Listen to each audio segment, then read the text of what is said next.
Hola, ¿y qué pasa, Polk? Aquí soy yo, Anita Rivera, como siempre para ti. Hoy nosotros estamos celebrando aquí en la ciudad de Bartow la Cumbre Internacional de la Mujer.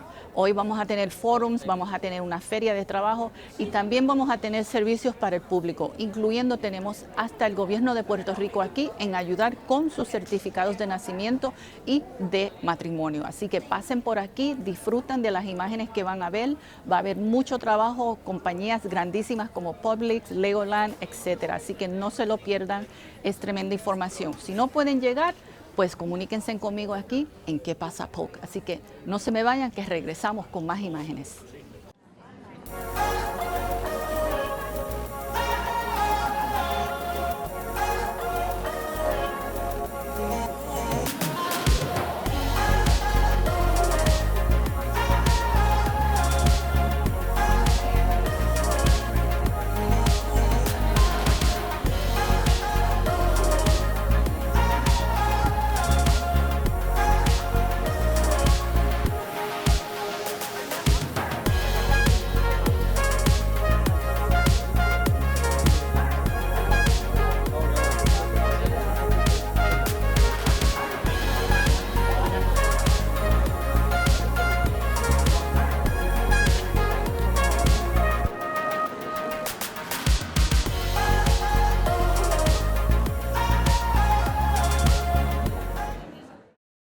In 2007, I was hit twice by the same semi, and my husband was driving. We were on I-4. We lost control of the car, and after the second impact from the semi, we smashed into a cement wall, and I ended up breaking my neck and my back. And I was 27 at the time, completely unprepared. I felt invincible. I knew my life was going to be great, and within a matter of moments, it was the worst moment of my life. And one of the things that my husband used to say, this is actually a quote from him from our depositions, she's just always sad. I never see her smile anymore, not even around her friends. And I didn't. I was diagnosed with PTSD, major depressive disorder. I was suicidal. I was in so much pain, I couldn't even walk. The doctors actually told me that I would always require assistance, I would never be able to walk unassisted, that I would never have children, and I really just wasn't given any hope. A lot of the doctors told me, you're too much of a liability, we can't help you, there's nothing that we can do. They really were just not helpful, and I felt that they didn't care. And I really became hopeless because nobody gave me any hope. One of the doctors told me, your only option is to have a morphine pump installed. And at that moment, I was on 22 different medications. I wasn't even 30 years old, and I just got mad, really mad, and had some not so ladylike words for that doctor and said, no, I'm not gonna do that. You cannot tell me there aren't other options, there aren't other things that I can do.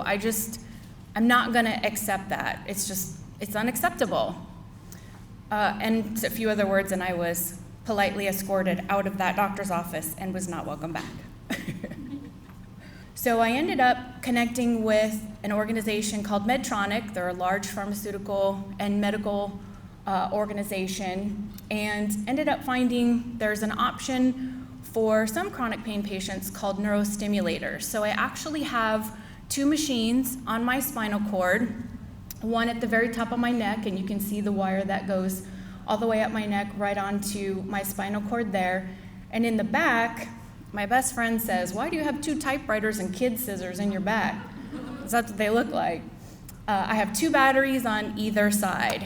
The battery on this side controls from here up. The battery on this side controls from here down. So it runs electricity up and down my spine, so it stimulates the muscles, but it also interrupts the pain signal that's going to my brain. So I'm in pain, but I don't know it. So our greatest miracle that we've had since the accident is our son. They told me that I would never be able to have kids, so when that happened, we started rescuing and adopting dogs. So we now have 4 dogs and a son. And my son Gabe actually just turned 6. So all the things that they said that we would never do, we've done in a big, big way.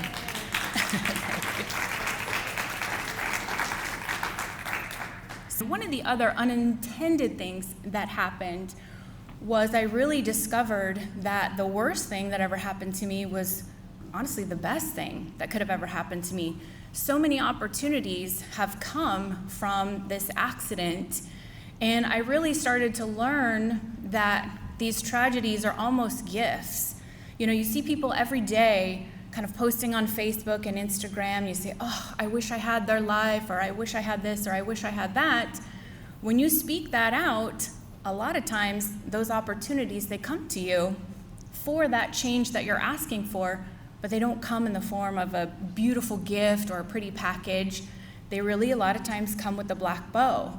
And when those tragedies happen, most of the time, you're so caught up and distraught and really just in your woe is me that you miss it. And you're not even looking for it. You just think it's a bad thing instead of a good thing. And so people ask me, you know, what's the one piece of advice? What's the one thing that you would say to people? And what I would really tell people is just absolutely run as hard and as fast as you can at the things that scare you the most. That's really where your victory lies, your purpose, all of that. If somebody would have told me 15 years ago that I would be a motivational speaker and write a book and inspire a bunch of people, I would have laughed you right out of the room. I almost passed out in high school trying to just perform on stage, you know, for one of my senior choir. You just couldn't even do it. But really, that is where you're going to find the opportunity and your victories. So my challenge to you is when something bad happens, really look for those opportunities. Take a step back, pull yourself out of your mindset, and really look for those opportunities. Because instead of it being the worst thing that's ever happened to you, it's actually probably the best. So thank you for listening. I really appreciate your time and attention. It was really great to see you all this morning. So my name is Linda Gordon. I'm the Director of Career Services for Southern Technical College in Auburndale. So my role is to manage the department that helps students find jobs in their fields of study. I have a background in management as well as education in psychology and human resource management. I'm here today to talk to you about making a positive impact in the workforce and how to stand out in the job search as a working woman. So what does it mean to be a working woman in the workplace? Well, when sometimes we're told to sit down, shut up, and look pretty, it's our time to rise up, speak up, and take up space. We want to show off our talents, our intuition, our education, our training, and our ability to flex and adapt in the workplace. Now, of course, it has to start with that resume. Your resume is your first impression, so it needs to show you off. Here's the time to brag, ladies. So make sure your resume is as put together as you are. It should be organized, show off your achievements, and make sure it has great grammar and looks pretty. So next, let's talk a little bit about how you get noticed in an interview.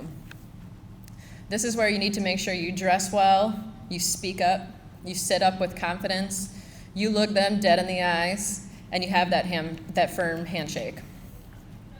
It's time to speak up, and it's time to take up space. Share your stories and share your experiences. We know we have so many of them. Talk with confidence. Show your emotion and show your passion. Prove that you are the queen of figuring things out, whether it's multitasking or being resourceful. Take your stories and show the skill and intuition that come along with being a powerful woman in the workplace. You are someone that can take the best care of the customers just like their family.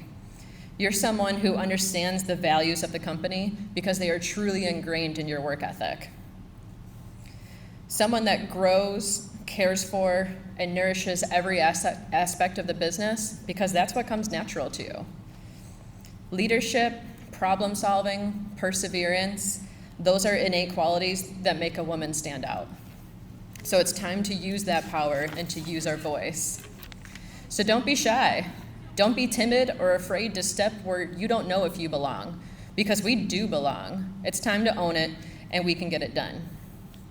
My favorite advice to share with my students who are looking for work or networking is to practice your elevator speech, which is actually the same question or the same answer to the question that starts most interviews. Tell me a little bit about yourself. That question isn't really asking about your personal life. They're really asking who you are as a professional.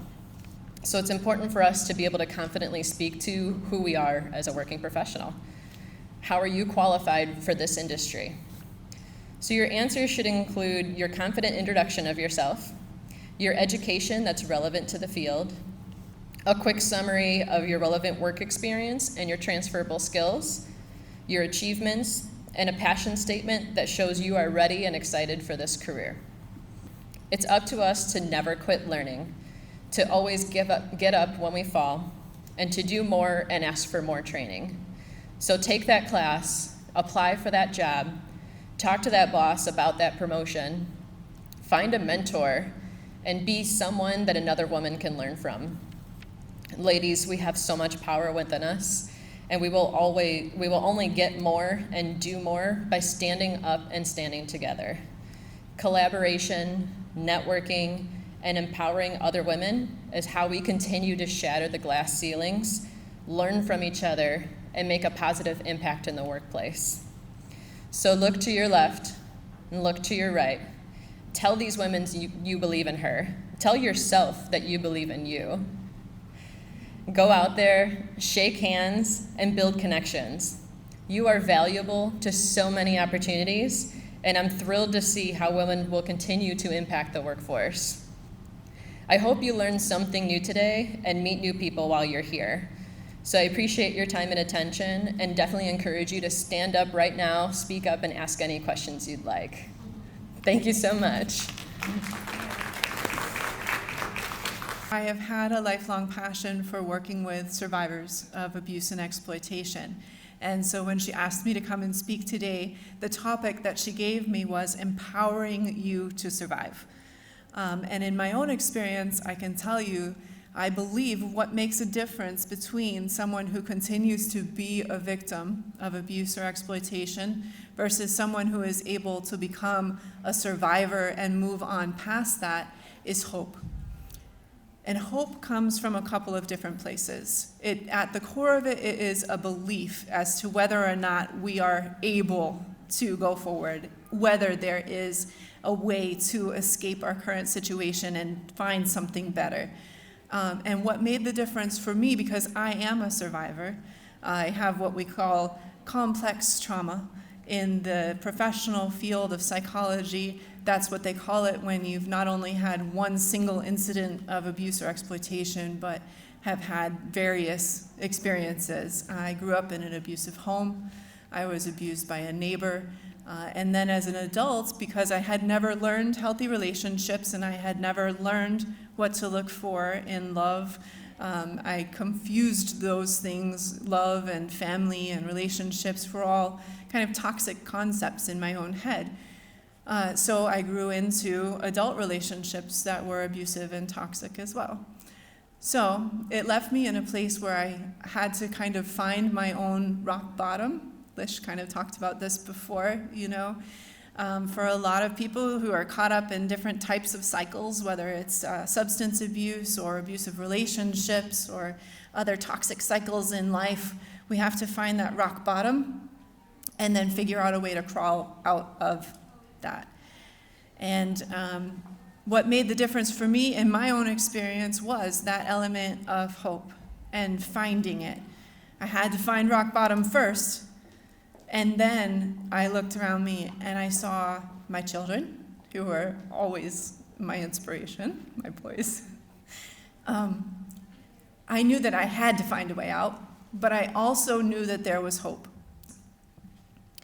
So what I want to do, and my goal now with running the nonprofit Red Tent Initiative, is to make sure that others have access to that hope that I knew was out there, that to pass that forward, to pay it forward.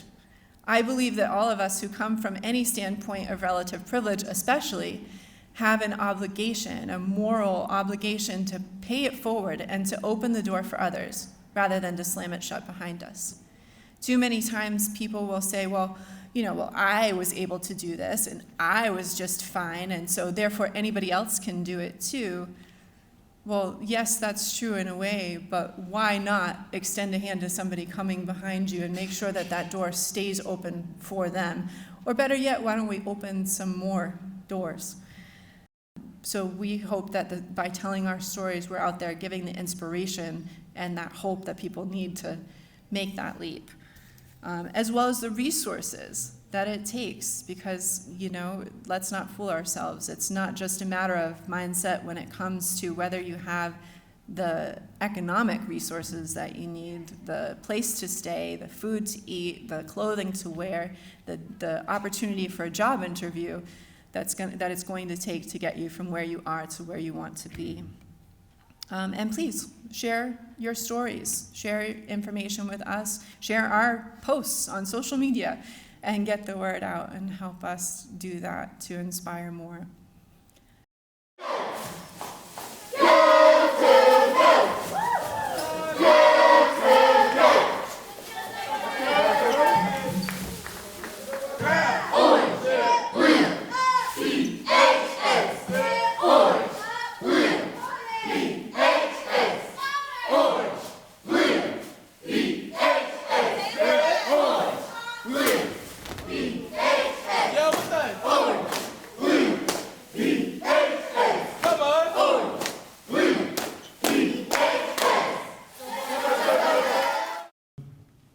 And it's a great opportunity for women to get together and talk about the successes.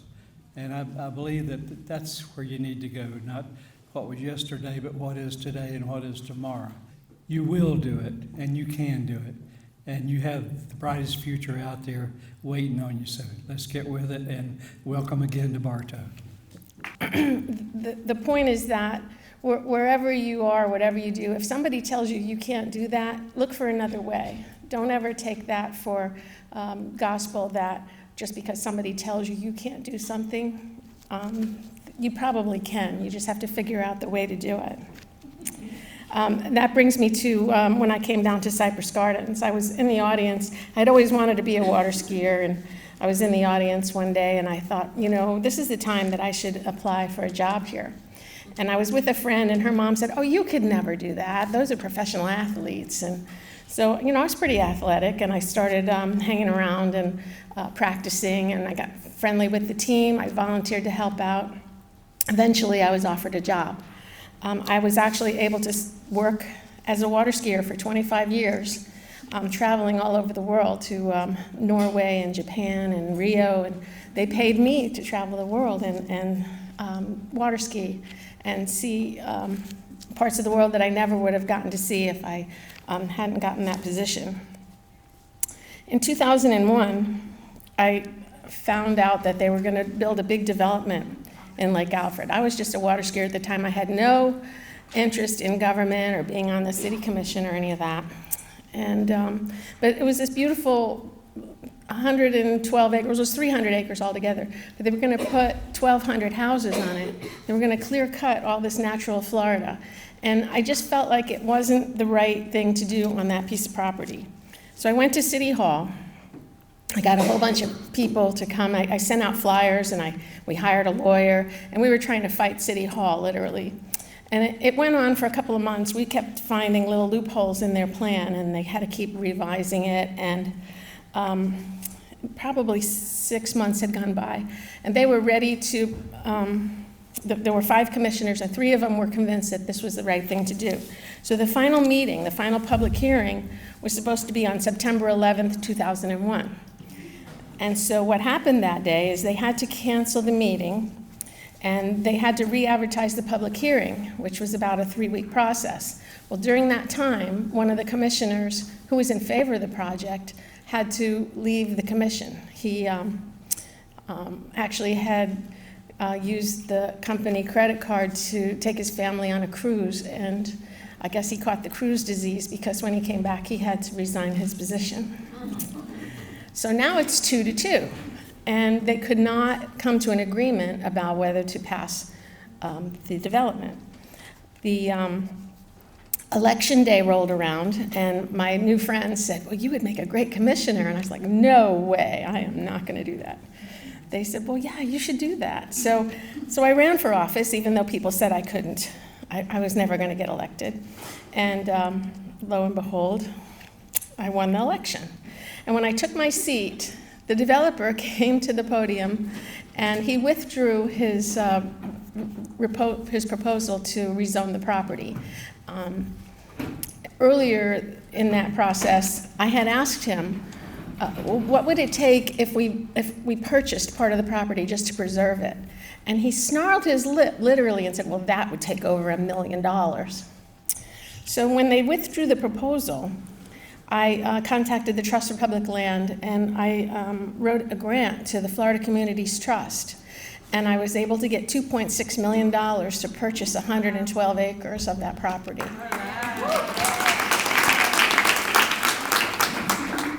So basically, my message is to never let anybody tell you that you can't do something when you know in your heart that it can be done. And if you can't do it by yourself, there's lots of support out there. So I grew up outside of Cleveland, Ohio, and for my family, we would travel around the United States when I was younger as a child, but never overseas. That was like a foreign concept for my family, and even more so for my grandparents. And so I remember when I went to college, I didn't want to go to Ohio State or Ohio University, which a lot of people in Ohio, that's really the only places they like to go to school. I wanted to leave the state. And so I chose Syracuse University because I knew they had one of the best colleges for journalism. And I remember my grandmother, she told me, she's like, don't go there, you need to stay right here in Cleveland. And I'm like, no, Grandma, I need to see the world, like, I need to get out of here and just try something different. But had I listened to her, like, I probably would still be in Ohio. So then, I guess one of my points would be is the decisions that you make oftentimes lead to other opportunities that you may have never had if you didn't take that chance. I wanted to study abroad, and so they didn't have a study abroad to Puerto Rico, but they had one to Dominican Republic. And so that's how I ended up in Dominican Republic. I was there for 4 months. One of the main goals was to learn Spanish because I knew even back then, this was 2008, that it would be critical in my career in journalism. And I always knew, how can you be a communicator and a journalist if you can't speak to people? And so a lot of my friends would think I was crazy in high school. They're like, oh, why are you trying to learn Spanish? You think you're Puerto Rican, da da da da. And I'm like, no, like, I want to learn another language. Like, what is the problem? And what's funny is now they call me because they work in call centers and they cannot communicate with their clients. So they're in Ohio and they call me in Florida to ask me to translate for them. So everything goes in full circle. Lived there 4 months, and then I had to go back to finish college. And I still didn't feel like I was quite fluent, like I thought I was gonna forget everything. And I still wanted a longer experience. So I applied for the Fulbright program. I don't know if you all have heard of that, but it's through the United States government, and basically some of your federal tax dollars pay for it. They give you a stipend. And so I taught English in Colombia. And that was another moment. My grandmother did not want me to go to Dominican Republic, and she tried to persuade me not to go there either. But I was like, Grandma, it's gonna be okay. And so when I told her I was going to Colombia, she really thought I was crazy. And this was back in 2010, along with my mom, she didn't want me to go there. But by this time, she already knew her child and that she wasn't gonna stop me. And so I applied and I got the Fulbright to teach English in Colombia. Again, packing up bags, didn't know anyone, and moving to a foreign place. And this time I didn't have a host family to save me. I had to get a roommate and find my own place to live. And so it was a very bold move, and I was fearful that I wouldn't get into the news industry because I had been studying journalism. So sometimes we get fearful of like, well, what if I take a different path or go off of the path that I have aligned for myself to get a career or do this or that. But sometimes when you take detours, it helps you in the long run, because I can tell you my experiences living in Colombia and also in the Dominican Republic have helped me get every job ever since. Because they're like, wow, well, if you can just pack up and move to Colombia, then surely you can pack up and move to Iowa. Like, surely you'll be okay. And so, and also just being bilingual for the people in the room who aren't bilingual, like that skill is so valuable. And so I think sometimes we are introduced to different concepts and ideas and we don't quite know how they're all going to align, but a lot of times your passions will all come together into where you're supposed to be. Because I've always loved to travel and I have always loved to tell stories, and so it was just crazy how I was so fearful that I wouldn't be able to get a news job, and when I came back, I got my first job in 2 months. And then from there, just moved around the South to 4 different stations before coming here to Bay News 9.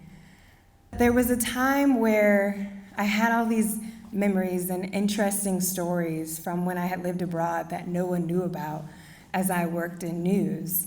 And I just felt like I was going around and I was telling everyone else's story, but I was afraid to tell my own.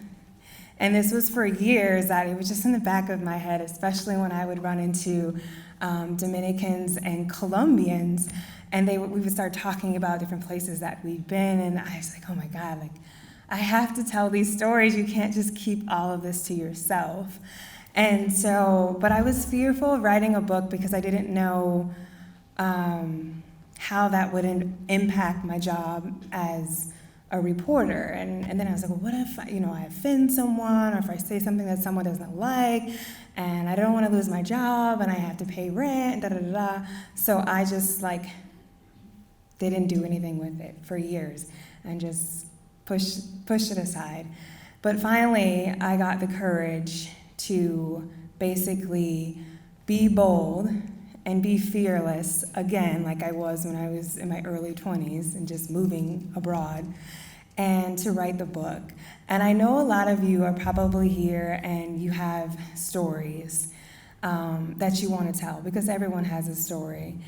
And maybe you're sitting on that dream of, I need to write this down, I need to share my story. And so I want to encourage you all to write your book and to write your story, because it is an amazing experience. It took 3 years after I committed to actually get it all on paper and to publish it. And it's just opened so many doors since then. I mean, sometimes we're fearful to try something new that we know nothing about, but if it just keeps coming back to you, you should do it. Sometimes we have these passions that have been with us, and when we get our careers, we kind of lose them, and in some ways, maybe we lose ourselves. And so when you reclaim that passion, like for me, traveling, which the blog has forced me to do because I need something to write about, it's just a beautiful feeling. And so I guess my point today would be, reclaim your passions if you feel like you've gotten away from them. Pay attention when people come into your life. When there's something that you want to do, like a burning desire, and then someone comes into your life randomly and they align with that desire, go for it. And don't be afraid to try something new, and don't be afraid to go after the things that you're fearful of, to challenge yourself. Because sometimes I feel like we just get complacent and this life keeps going. And I feel like there's so much joy that comes when you actually go after the things that you fear. Así que eso ha sido todo por nuestro evento hoy, así que síganos siempre en las redes sociales, en YouTube también y en nuestra página del gobierno. Así que esto ha sido ¿Qué pasa, Polk?, con la Feria Internacional de la Mujer 2020.